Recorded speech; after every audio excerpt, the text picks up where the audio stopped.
What were some of the systems or even the mindset shifts that allowed you to transition from production to platform? So I think because I never looked at it as sales and production was going to be the way that I made money, I always looked at it as, okay, I'm going to learn everything that I can about sales and production and then learn about all of the processes, systems, organizations around it, and then figure out how I can capitalize on it. I think because that was my mindset, it was very easy for me to transition into these other spaces. Absolutely. How are you converting visibility into leverage? Like, how does that play into one? Why do you see it's being important to be on social media and to speak your truth on social media for people to see it? And then how does that turn into conversion? To not present myself in an elevated manner online and to present myself only in a way that lets people know that what I've done is not special. Therefore, my results are not special. Therefore, they are able to achieve it as well. So let's talk about flipping. What are some of the biggest leverage plays people overlook when they're trying to get into the flipping game? So the first issue that a lot of people have with flipping is they think that flipping is just simply finding a cheap house, improving it, and then selling it for as much money as possible. On its face, that's what it is. But what it really is like 7 businesses in one. So I think the mark that most people are missing is that. Welcome back to the Leverage Lounge. I'm Mike Collier, and today's guest is a force. Chauncey Pham is a national real estate leader, 7-figure brand builder, investor, speaker, coach, and someone who's just mastered the art of leverage. With a background in agency marketing and sales, she's built multiple businesses by being unapologetically herself and teaching others to do the same. She leads a team of over 300 agents across 31 states, co-owns an investment firm. She's trained over 400 entrepreneurs how to build their brand rooted in boldness, belief, and strategy. And you may have even seen her on Zombie House Flipping, or maybe even sharing the stage with Tony Robbins. But today, she's here to show you how to be your own hero. So whether you're an agent just stuck in, let me just get one more closing mindset, or you're ready to flip your way into freedom, this episode will change how you think about leverage, media, and money. All right, let's jump in. Chauncey, how you feeling? I'm feeling good. How you doing, Mike? I am so glad that you said yes to this. Of course, I'm going to say yes to you. I know, but look, it's been so long since we really had a chance to just get into it. I've shared the stage with you before, different events, and have always admired the work that you've done. And as we were talking before we started recording, like, I've seen the levels that you've gone through. And we were just talking about how, like, even only years ago, you didn't see yourself where you are now. I do want to get into that, but let's start a little bit earlier than all of that. Tell us how you even got into real estate. Tell us about Chauncey Pham. What should we know? Yeah, I've always been a speaker. Went to college on a debate and oratory scholarship. And so that kind of led its way into me being in sales. Before I got into real estate, I was in hardcore one-call close credit card processing sales, transitioned out of that for a marketing firm. And so I think learning the sales and marketing from a really micro level in those two roles set me up for success in real estate. Like, I didn't realize that that's what those jobs were doing, but it really was. So I ended up getting into real estate because my husband and I had bought and sold 3 homes over like a 4-year period of our primary residences. And our loan officer kept saying, Chauncey, you'd be really, really good at this. I liked my job. I didn't want to become a realtor, but I went on and got my license anyway for one particular reason. And that one reason was because I wanted to go to Disney World and pay for the VIP passes for all of us. So my goal was to make $15,000 a year so that we could go and ball out at Disney once a year. That was it. That was the only reason I got into the business and got licensed, and very quickly realized that all of that sales and marketing that I had in my background worked really, really well in real estate. So I did well, ended up opening my own brokerage about 1.5 years later. And then about 1 year after that, joined the national brokerage that I'm with now, built a large team of agents, and it's just been off to the races.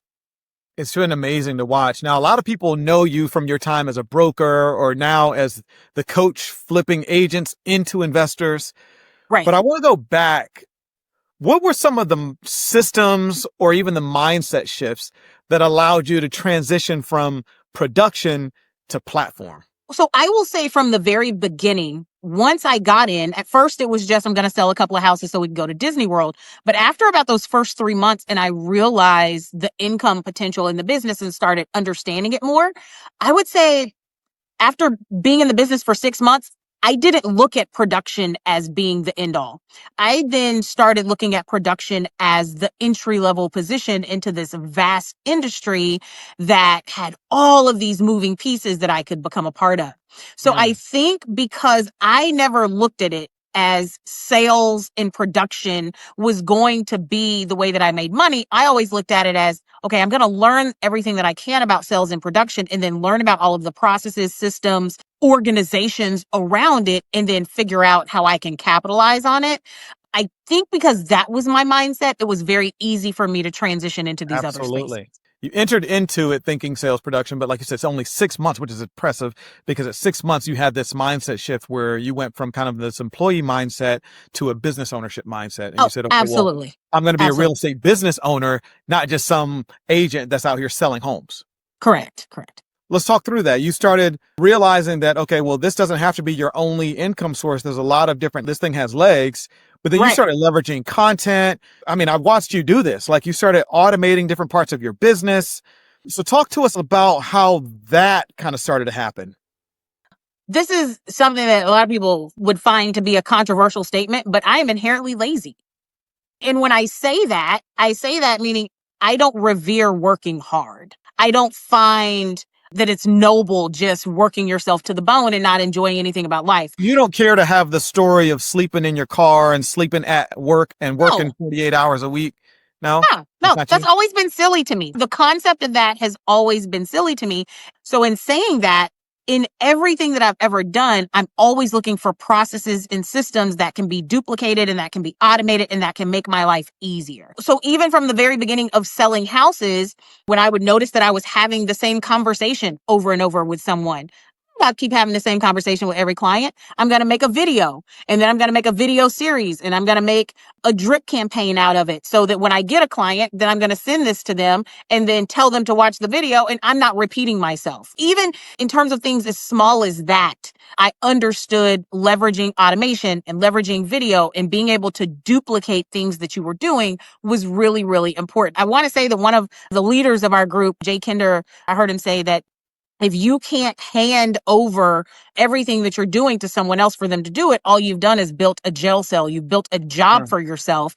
It's not a business unless it's something that you can hand over. And so That's I right. really paid attention to that in real estate. And as I was building out all of these shortcuts and ways for me to do everything, I mean, Mike, even my conversations with people, I have text shortcuts in my phone. So when I would meet someone on the elevator or whatever, and I would tell them that I'm a realtor, instead of me having to ask for their phone number and then type out a message, I would just ask for their phone number and hit T1 and it would send an introduction email to them with a link to my website. So I just always was looking for ways to build out those processes. And so it was just a natural progression for me to continue doing that as I've built out all of the businesses that have come to follow. You know, it's funny because you say that this came out of your need or the way that you're wired to simply, you're just lazy. But it comes from so much more because there's a whole bunch of lazy folks that's just not making no money out here. So you have a special brain Yeah. and you think about things differently, which is why I wanted to have you on because every single time we talk, you expand my vision. Like, I hadn't even thought about that. Like, even the T1 text concept, like, why not? But we haven't. We Yeah. rely on our CRMs to send this stuff out. And so you were doing it just with your text messages, and this was Yeah. many, many years ago. Now, you said something kind of powerful before we hit record. Maybe I'm paraphrasing, but you said visibility is vanity, but conversion is king, which I love that because you're converting your visibility into leverage. Yes. And so you're very visible on multiple platforms. How are you converting visibility into leverage? Like, how does that play into one? Why do you see it's being important to be on social media and to speak your truth on social media for people to see it? And then how does that turn into conversion? That's a lot to unpack, but I think at foundationally, obviously social media is a tool that if you leverage it properly, instead of having, again, multiple conversations and the same conversation over and over, it's just exposing you to a ton of people at one time. But more importantly, if you learn how to actually use that tool, because this is where I think a lot of real estate agents and people mess up, is they look at just getting on social media and using the tool that's going to solve all of their problems. But that's no different than me having a tool to build a house. But if I don't have a strategy and I don't have a floor plan and I don't have a blueprint, then it's not going to work. So I think leveraging the tool and understanding its power and the exposure that it can bring, but then putting a strategy behind it is super important. And so from the very beginning for me, my strategy has been very, very simple: to not present myself in an elevated manner online, and to present myself only in a way that lets people know that what I've done is not special. Therefore, my results are not special. Therefore, they are able to achieve it as well. Right. And in doing that, it has attracted all sorts of people that then I can continue feeding my message and pointing them in whatever direction that I want them to go to, because I'm speaking in a manner that's simple. I'm simplifying very complex concepts, and I'm showing them that I'm not fancy. So if you notice, if you go and look at anything that I've done on social media, you will never see me in front of a fancy car. You will never see me posing in front of a big fancy house. You will never see me typically with a lot of designer bags and designer clothes. And I'm going to show up the way that I am because I am just a regular everyday person. And if I want other people to do what I'm doing and I want them to buy my offers and buy into what I'm doing, then I have to be relatable, not just verbally, but in my action as well. And so I think that by leveraging the tool of social media in that way, where there's self-deprecating humor, there's honesty to a point that it's almost offensive sometimes, but it is just the honest, raw truth of being a human, that has helped me to build my entire brand and leverage so many pieces of the puzzle. But there's genius in your simplicity, even Right. still. And I'll underline that here. But because you're not showing up in the designer bags in front of the luxury cars, in front of the houses and all that kind of stuff, then you're attracting a different type of clientele Bingo. that reaches out to you to begin with. Correct. And so is that accidental, or are you No. just saying, hey, this is just who I am and who it attracts? Or are you also saying, I know who I actually want to work with, and I don't want Correct. anybody who's bougie and is expecting all, like, I want somebody who's just as real as I am. Absolutely. And that is what I've built. I've built an entire business. So from me building out a revenue share group and a team of agents, most of those agents had that same mindset. The clients, as I was active in production, those are the types of clients that I attracted. Now that I'm on the investment side, people that bring me their houses, the contractors that I work with, everyone in my circle, that's who they are. So let's talk about flipping. Your house flipping academy is coaching up agents all over the country, probably all over the world at this point. What are some of the biggest leverage plays people overlook when they're trying to get into the flipping game? So the first issue that a lot of people have with flipping is they think that flipping is just simply finding a cheap house, improving it, and then selling it for as much money as possible. On its face, that's what it is. But what it really is like 7 businesses in one.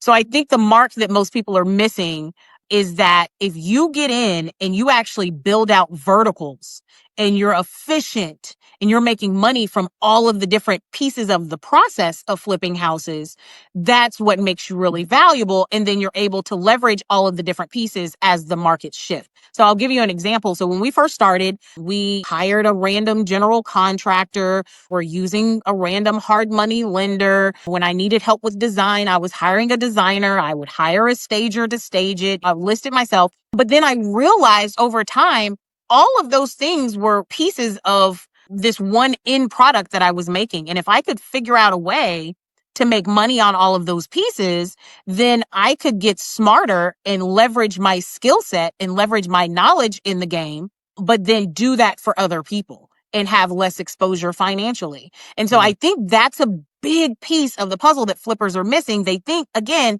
that the lick is just buying the cheap house, fixing it up and selling it. When the real lick is the knowledge that you're going to get from all of the pieces of the puzzle in that business. And now I'm able to make 6 figures on a deal for houses that I'm not even buying. Because guess what? I'm going to find the house. I can wholesale it to you. I can then broker the hard money loan to you. I can then write the scope of work for the construction, and I'm making money on the construction. Oh, and by the way, I have all of the wholesale accounts with the materials directly with the suppliers. So I'm a reseller for them. So all of my floors and my cabinets and my countertops, all of that, I'm doing the design. So I'm obviously going to use those materials. Oh, and by the way, because I'm doing the design, I have a design fee in there as well. Oh, and now I have inventory so I can stage it. And then one of my agents from this organization that I've built out is going to list the house and sell it. You're able to get 100% of your proceeds and profits on something that you know nothing about. I leveraged all of my knowledge in building out a house flipping business, and now I'm making money 7 different ways on one transaction. Do y'all see what I'm talking about? You understand what I'm talking about right now? Like, you've changed the game. I guess the question that I have is like, are you emulating something that you've seen, or was this just God-given inspiration where you're like, oh, wait a minute, I see the matrix? Yeah. I'm a visionary, man. And if I got to be honest with you, I'm the visionary. My husband is the implementer. I literally can step back from other people's businesses and I can see all the holes in it. And I can see all of the opportunities and the inefficiencies in it. And I can tell you exactly what to do, how to scale it, how to build it out. And then I'm done with it. I almost get a rush from it. I Yeah. almost get a rush from building that out. And so, yeah, I was just able to see it. And I told my husband that as we're building it, I'm like, why are we not brokering hard money loans to other people? Because everyone comes to us since we're flipping houses. Why are we not getting the houses that we find and we can't take down, getting those to other people? Why are we not leveraging our knowledge and skill in construction and design? And so for me, yeah, it was just something that I could see because I guess I'm just a visionary. So how do you manage all of those pieces? The agent who wants to flip their first house, or maybe they flipped a couple of homes already and they're like, yeah, I make pretty good money flipping, and then I'm also on the retail side and I'm selling, but they're not in the staging game, interior The design. leverage. This is the leverage lounge. You're never going to be an expert at everything. And you and I were at an event, Mike. Actually, let me go back to the event that we were at in Detroit. Yeah. And we did that exercise where we wrote in the middle of the page, realtor, and then we came up with all of the different ways that All money people can can be eat. made off of a transaction that we bring to the table. Right. That is the same exact concept here. So you can't be a loan officer and the inspector and do the photography. And you can't do all of it. But what you are is you are the connector to all of those pieces. And all you have to do is build out deals with those end players to capture revenue from all of those different streams. So I'm not even saying that people have to necessarily do it exactly how I've done it. I prefer to be a little bit more direct in my approach with the different businesses that I run. But even just being a connector for those can help you build out tons of different sources of revenue because you're going to be talking to these people anyway. When you're flipping houses, you got to talk to a designer. You got to have a construction crew ready. You got to have all of these moving pieces. So why are you not figuring out a way to make money off of that? Because as you start blowing up and people know who you are because you're putting out a good quality product, they're going to start coming and asking you questions about these things. And there's no reason why you can't benefit from it. So good, man. That's so good. Like, how do you structure the flipping education to make it repeatable? Is it like an LMS that you have set up so people buy a program that you have and then they learn from that? Or is there more hands-on? I've played around with the flipping education thing quite a bit. And I'll tell you where I've landed. So I've done all the things. I have a course. I have an immersion program where people can fly to Dallas and work with me for an entire week. I have one-on-one coaching. But what I have found is that in-house flipping, and really in anything in general, I'm going to say something else controversial. Go. I think that coaching and courses is a scam. And here's why. A coach can only teach you the plays that they know. A coach can only teach you how to play the game that they've played. And in this business, there are 1,000 different ways to skin a cat. Because I can only teach you based on my skill set, my experiences, my financial standing. I can teach you everything that I know, and it might not work for you. It can make me 7 figures, but it may not work for you. I now do not push any of my coaching programs and instead have created a community called Flip Society. And that is where the people that I'm helping are getting the most value. It is low cost, low investment. But what is happening is you get access one-on-one to ask questions, but then you have an entire community of other people that are doing the same thing that you're doing that you can kind of take little pieces of what they're doing and implement it in your own way based on your strengths, your weaknesses, your financial position, your geographic location. Because I think that we've just gotten to a point now in the educational space where everyone is peddling that what I'm doing is the best, and it's just not, because it's never going to be the best for everybody. Well, I definitely agree that the coaching industry is very saturated with those who do it and know it versus those who just kind of show it and don't really do much else. They show it, but it's not the real deal. And listen, whatever is your hustle is your hustle. So Right. if people are buying into your coaching platform and you're listening to Right. this and you're like, I know she didn't just say that. She did say it and she meant it. And Right. there's some truth What to did it. I mean? But Yeah. you do what works for you. And Absolutely. what you're doing, I like the group coaching mentality where you created Yeah. a community, a place Yeah. where these people, whoever it is, feel supported.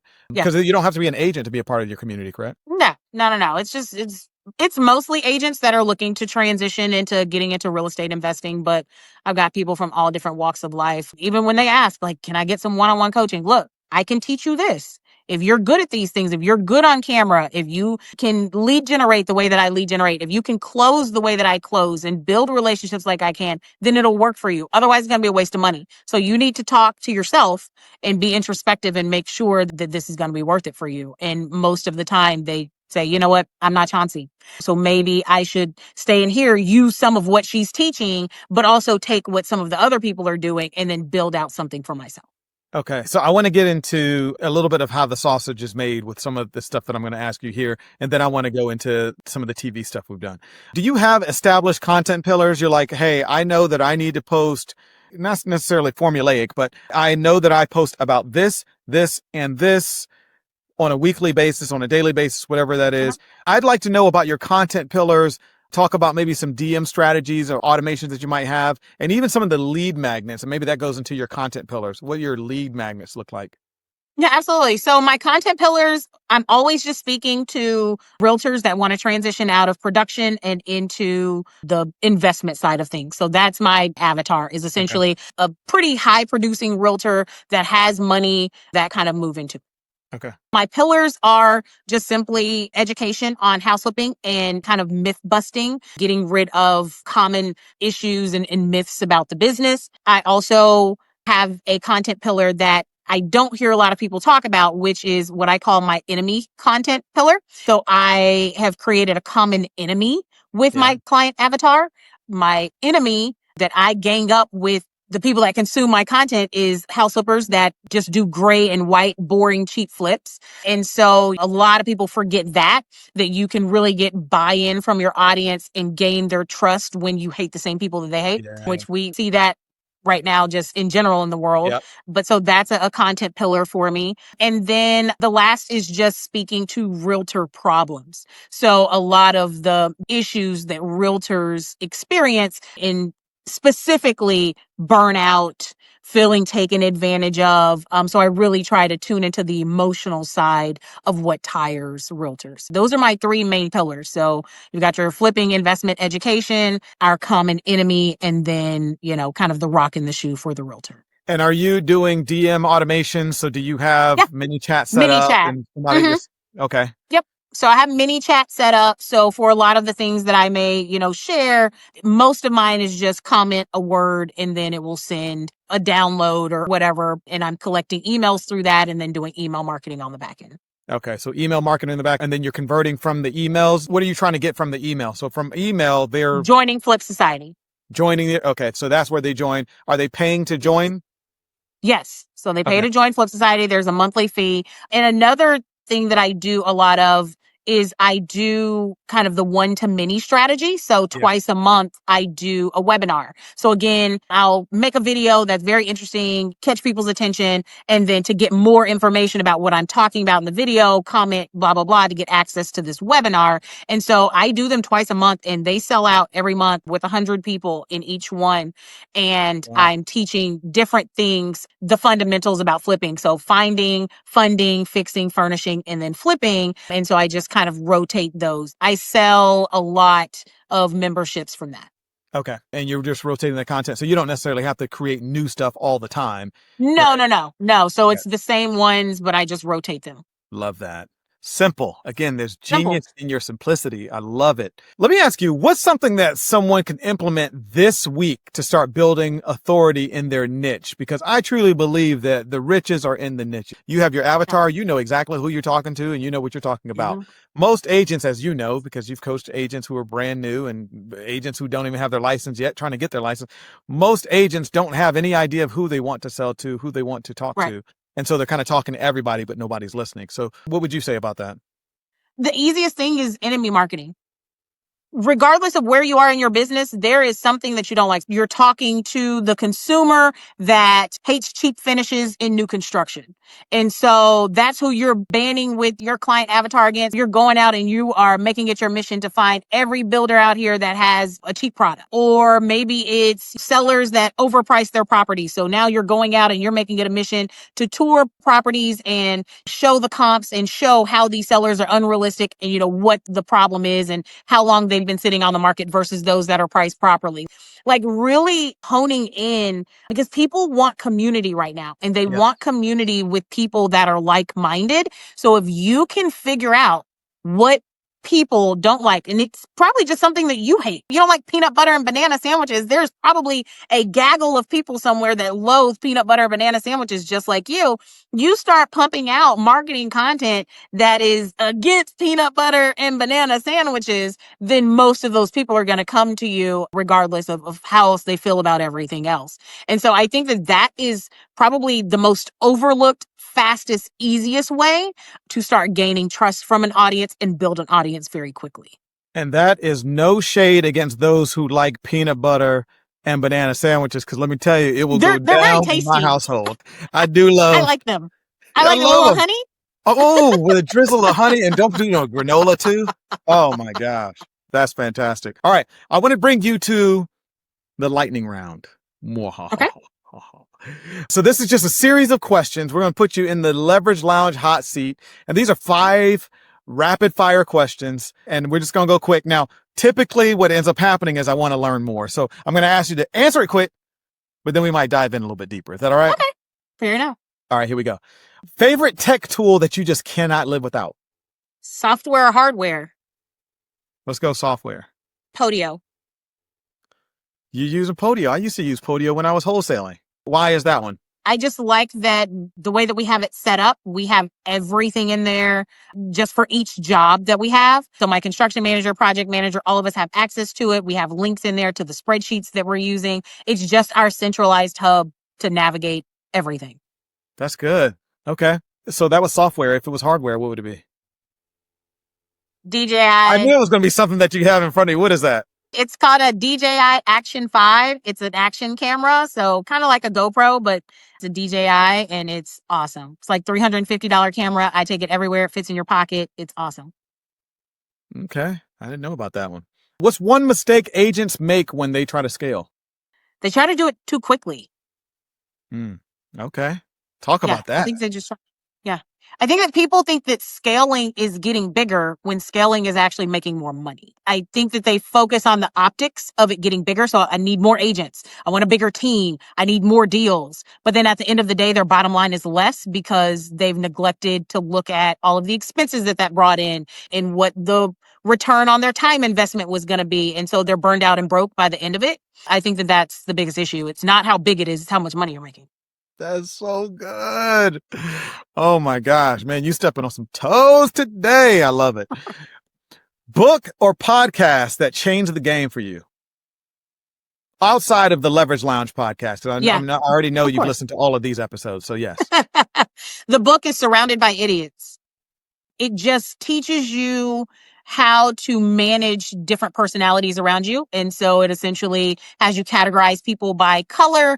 And so now as I speak to people, I see them as a green person or a blue person or a red person or a yellow person. And based on that, then I know how to lead them. And so that has been really big for me because I'm not a good leader. I'm a great cheerleader, but I'm not necessarily a good leader with holding people accountable and having difficult conversations. And that book helped me manage all of the people in my life, business and personal. Okay. You had me a little concerned when you said separate people by color at first. I said, we're going backwards, but okay. Actual primary colors. Primary colors. All right. I'm with it.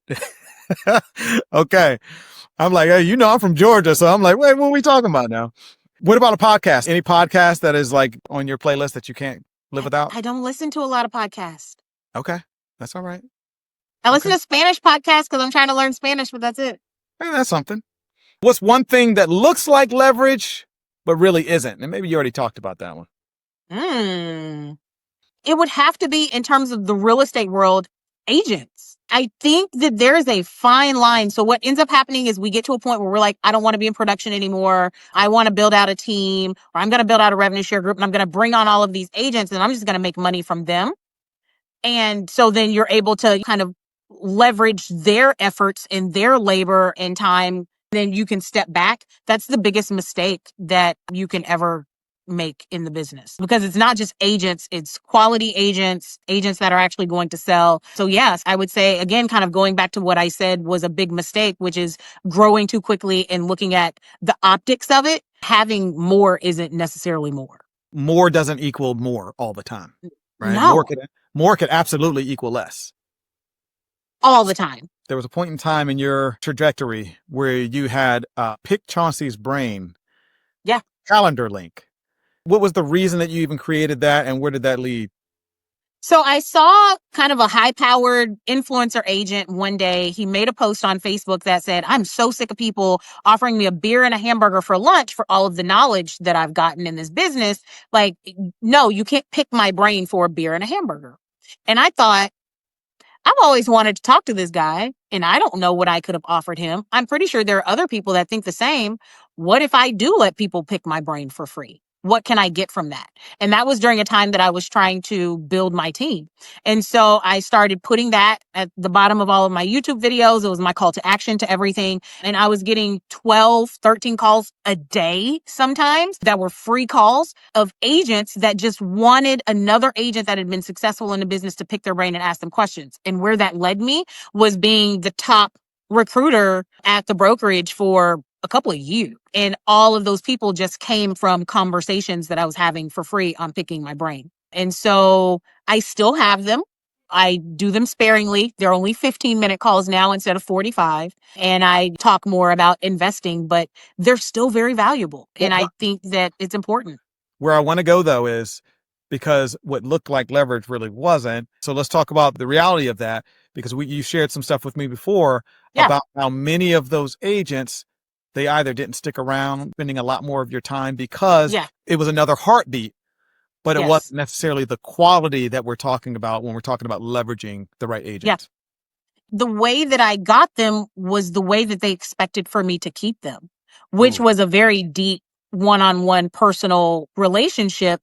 And if I have 400 or 500 people, I can't call and talk to everybody every day. And so leveraging that strategy was cool to get them in, but it was very, very difficult to keep everyone in. And those that I did keep in a lot, just they couldn't sell. It wasn't a thing. It was a good strategy, and it's a good way to do some quick injections of activity, but is it sustainable? Absolutely.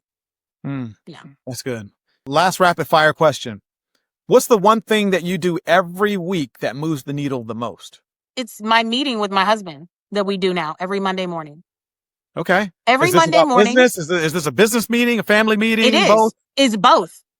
We split it up into business and personal. And the whole purpose of it now is to eliminate things that are not serving us. And we have been doing that for about the last 3 months. And everything has changed. So we literally sit down every Monday morning and we go over everything that kind of happened in the past week. We're talking about everything from subcontractors to vendors that we're working with to processes that we've been doing, deals that have been sent to us, and we're analyzing how we analyzed it and what the process was. And anything that didn't work or that was messy or wasn't streamlined or took up too much of our time, didn't make us feel good, we figure out a way to eliminate it. And is there a structure to these meetings? There's typically structure. We normally start out and talk through all of the construction stuff, all of the jobs that we have going. And then that kind of leads us into the different parts, because we just start by talking about the construction jobs that we have going. And then we talk about what happened last week with those jobs and what vendors were involved, and then what contractors and subs that we had on it. And then the draw process and the money that went out, and anything that is not serving us well and is not efficient in the process, we have to break it or eliminate it. Mm. And So that has freed up so much time. What we've realized over these last 3 months is we were literally carrying ankle weights. We had anchors on our ankles that we were dragging around everywhere, and we just were not efficient. It was taking up so much of our time. It was taking up money. And so now taking that quick hour every Monday to review everything and just getting rid of stuff, like now we're running very lean. I love that, man. So that takes me to another side of the equation, which is you and your husband run the business, Yes. right? Talk to us about that. How has that evolved over time? There's people who are doing it. Maybe it's not going so well and something needs to change sooner than later. But there's also people who think about it. I can tell you, like, even with me, I'm on the real estate side of things. My wife works at Disney.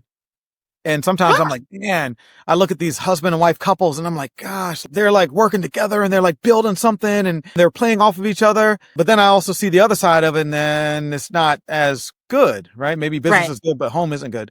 And so how has that changed over time? Working with your husband, creating that business partnership with him, where was it and where is it now? It used to be terrible. It almost made us get divorced. And that was rough because the dynamic, my husband is very A-type personality. He was a C-suite executive. He's used to leading a certain way. And when we first started working together, he almost tried to manage me like I was an employee. And like, I don't know if you can't tell from this conversation, but no one can manage me. And so like I can tell a little bit. yeah, like Yeah. I can't be managed. And so over time, what we had to do was sit down and be honest with ourselves and look at our business in departments almost. And then we had to say, okay, you're in charge of that department. You're in charge of that department. You're in charge of that one. I'm going to just come to you and ask you what's happening in those departments. And you, as the department head, we're going to talk through that. And if there are inefficiencies, then we'll fix it. It has evolved. And it's been almost 10 years that we've been at this together. And it's taken us up until about the last 3 years is when we finally figured it out. Last 3 years. Wow. Yeah. So out of the last, we've been at it 8 years. So the first 5 were horrible. The last 3 have been great. So nobody should come into this expecting that it's going to be bubblegum and roses when you're working with your spouse. No, absolutely not. So how do we separate parenthood, marriagehood, and the hood of being in business together? How do you find time for it all?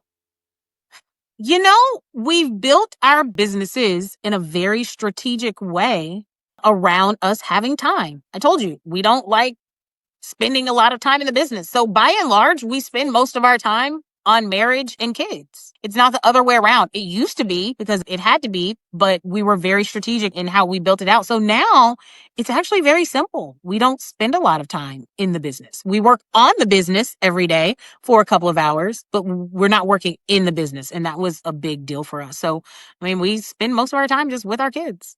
Love it. So let's get into TV. Oh, Lord. How in the world did you pull off what I think is an incredible feat? And I think I know some of the story, but I want our listeners to hear this because you on TV, you and your husband is a star. And so D-list. how did this work out? Tell us about it. A&E gave you a call and said, we got to have you. How did this work out? So it actually started, and I knew I was onto something being in front of the camera. I asked my husband to buy me a camera. I got a little Canon G7X Mark II to start a YouTube channel for Christmas of 2017. I published my first YouTube video in February of 2018. By April of 2018, a television producer had reached out to me and said that he found my YouTube channel. He liked my personality and that they wanted to pitch me as talent to some production companies. So fast forward, nothing came from that. They did the whole sizzle reel and all of that, pitched me, but they couldn't come up with a good proof of concept. So then that contract expired. It happened again with another producer. He tried the same thing and they just couldn't come up with show ideas. That was 2018. So I was under contract really from all of 2018 through 2020 with production companies. And because nothing kind of came from that, once those contracts expired, I was like, I'm done with that. And I got a message in my Instagram from a producer that said that he had a show that he wanted to talk to me about. And that was in November of 21. I ignored him. I said, I'm not doing this again. I'm not doing this. So I ignored him for a whole month. Man kept messaging me. He emailed me. And finally, he was like, okay, I don't think you think this is real. I'm a casting director for an existing show that's already been on for 4 seasons. They're just expanding it. And we would like to talk to you about becoming a flipper in a new city. And so that's when I started talking to him. Then he let me know what the show was. They had us send in sizzle reels and we sent someone out here. They did all of that, submitted us. And by February, we got word that A&E had chosen us as a cast to do it. And we started filming in June of 2022. So tell me about that experience. Was that like, I mean, how did you feel when you got that call back where you're like, oh my God, this is about to be. Yeah. And I knew it was going to happen because I didn't care that time. The other times I went and got my makeup done to do all this stuff or sizzle reels. And I was all excited and I was like waiting on them to call. This time I didn't care. I was like, all right, just send your camera guy. Like, I'll be over here at this house. Like, I'm working. Like, literally did not care. So I told my husband, I was like, they're going to want us because we don't care about it this time. And sure enough, we got it. So it was exciting. It was flattering first that someone would want me on a television show. But very quickly, I discovered that TV world is not real life at all. And they are willing to sacrifice what you actually have going on in your real life in order to make good TV. And I'm not for that. And so they don't like me in that industry. Yeah. So been there, done that. Probably would do it again. I would. Now, knowing how it works, I would, but only if I had creative freedom and if I had a little bit more control of the situation. I want to talk about something that you spoke about openly, which was body image, body shaming, growing into you understanding how beautiful you were, questioning it at times, basically because of the comments that you were receiving and such. Take us through that, because most people listening to this will never have a TV show. However, these are the same people who are afraid to hold up their camera and put themselves on a reel or on stories because they're worried about what they look like, how they sound, whatever, right? What experience they have. Right. So talk us through the level of confidence and the graduation from where you started to where you are now. Yeah. So when I got on TV, I would say that my confidence was good because I had built a bubble around myself with an audience of people that liked me. So I was on YouTube, I was on social media, but by and large, everything was positive in terms of the response. I was looked at as the authority. I then got thrown onto a television show where the network did not alert its viewers that the cast would be changing. And I was the complete opposite from what the past cast was in every way possible. And I received a tremendous amount of hate. So that was hate emails. I had people that were calling my phone in the middle of the night. You fat black bee. Like, it was wild. They only let you on TV right now because fat black women are trend. And for me, I almost even think that affected me more than the physical stuff, because I hate when people call me stupid and I hate when people pretend that my intellect and my skill level isn't what got me where I am, that it's some external reason. And so it really shook me. I would say for about a month, I did not post anything on social media. I was just really pissed off. And I was really almost pissed off at humanity because I hadn't seen that part. I'd built this bubble around myself. All of my friends were all very diverse in everything from socioeconomic status to religion to sexual orientation to race to ethnicity. And here I was being attacked for the very thing that I thought is what was cool, which was the diverse part of me and my husband in an interracial relationship. We're a little bit edgier. So essentially it just pissed me off and I functioned on spite, and I knew that I could change my weight. I knew that I could change my appearance. I was like, okay, fine. If you guys want to dog me about that, I'll just fix that and then we'll see what else you're left with. And so I went on a crazy mission to make people eat their words. And here I am, 58 pounds lighter. And let's go. Yeah. And so that's where we are. Are we healthier? Oh, definitely. Way healthier. I don't have any of the health issues that I had before. All of the inflammation is gone. I walk almost 4 miles every single day. So I've completely changed over the last 2.5 years or so everything about my health and my life. That's it. That's why I wanted to talk about that, because I think people need to hear that sometimes we have to go through these challenges, these things that feel like failures in the middle of it, and they make you angry, and they make you, like I said, angry at yourself or angry at other people. It forces you to even consider whether you're changing your character. I had somebody ask me the other day, they heard about my story where I had a business partner who stole money from me, and they said, how could you ever trust somebody again? I said, because I decided not to let that change me for the worse. It was going to change me for the better. So I know better now. I would move differently now. But that's what I hear you saying. And I think it's just so important for people to hear that. Sometimes God allows you to go through these chapters of your life where it feels like you're alone. It feels like you've been abandoned, but then you're able to kind of use that as leverage to move into the next level of who you were really meant to be. And I think you're moving at full 100% authenticity now. And I absolutely love it. And we are all absolutely here for it. Okay. Wow. Now, here at the Leverage Lounge, we believe that the top 5% do what the 95% won't. So what's the one thing that most people don't do, but it makes all the difference in your business? I am not married to an outcome. Come on. I am not married to any particular outcome at all. I think that what has made what I've built special is the fact that I will pivot at the drop of a dime. And not only will I pivot, but even while I'm in something good and while it's working good, I never get comfortable and my eyes are always open to what ways I would pivot if everything hits the fan. Mm-hmm.